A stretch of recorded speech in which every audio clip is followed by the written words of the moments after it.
It is hard for some people to feel beautiful, and I think for me personally, I struggled for a long time to feel beautiful when I didn't have hair. It's a completely different thing if you decide to shave off your hair or you want to have a nice short style. But when that's been taken away from you and it's not been your choice, it can make you feel, it's a bit harsh, but it can make you feel ugly or, you know, not very feminine. You know, certain things in the Bible even says that, you know, a woman's glory is in her hair. You know, hair is a part of women.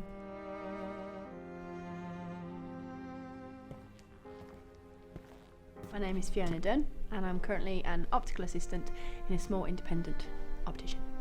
So my name's Danielle, and at the moment I'm a full-time student.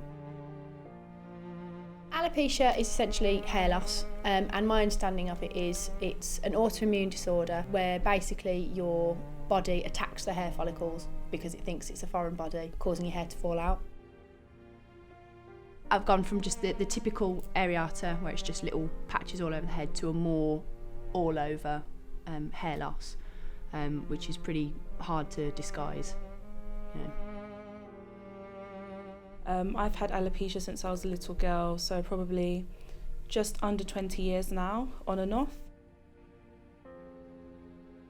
To start with, it was my GP, and essentially they just said, yep, it's stress, try and relax. How can you tell a 16-year-old that's going through exams and puberty to relax? I did get bullied. There was one horrible boy in school that used to pull my wigs off and pull my scarf off and like run around the playground with it. I don't remember myself, but my mum told me that I said to her once that I wanted to die, which must have been really hard for her as a parent to hear. Feeling-wise was very scared. I didn't know what it was, I didn't know what was happening, why, just very self-conscious as well. When I was 16, it was the world is ending, I'm going bald, I'm not feminine, how can anybody love me if I'm going bald and I'm a woman? I wasn't comfortable showing my head to anyone. It was something that I wanted to hide and keep a secret. I was very ashamed about it. There's nothing worse than actually like running your fingers through your hair and clumps are falling out, or you see it falling out in the bathtub when you've washed your hair.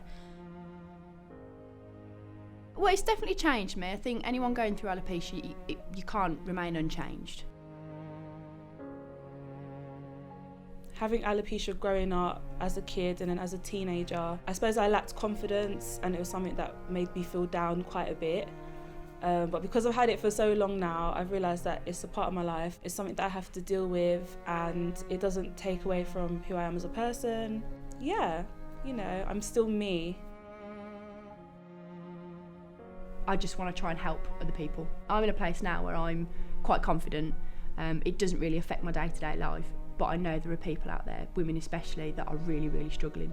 So if I can help them, that would make me feel good. I think people forget it's more common than we know.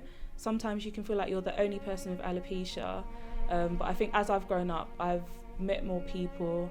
They might not necessarily have alopecia, and it's like, actually, I'm not the only one that's losing their hair. Especially for women, it doesn't define your femininity. I still feel feminine, even though I've got very short hair. So anybody out there that is going through alopecia, alopecia is not you. It's not something to be afraid of. It's just something to kind of take the bull by the horns and get on with it, sort of thing. So.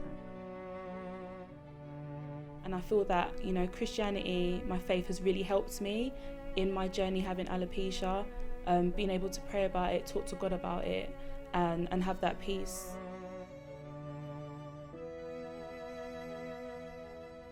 I think alopecia generally is not as prevalent as it could be, as in people don't talk about it enough. And after this lady on first dates that's, you know, taken her wig off and been brave and just exposed her shaven head, people that are suffering with alopecia need to try and be a little bit more confident like her. It's the self-confidence that you've got to build, and with support groups and things like that, you can get there. You can get to a point where you feel whole even without a whole head of hair. So it's, yeah.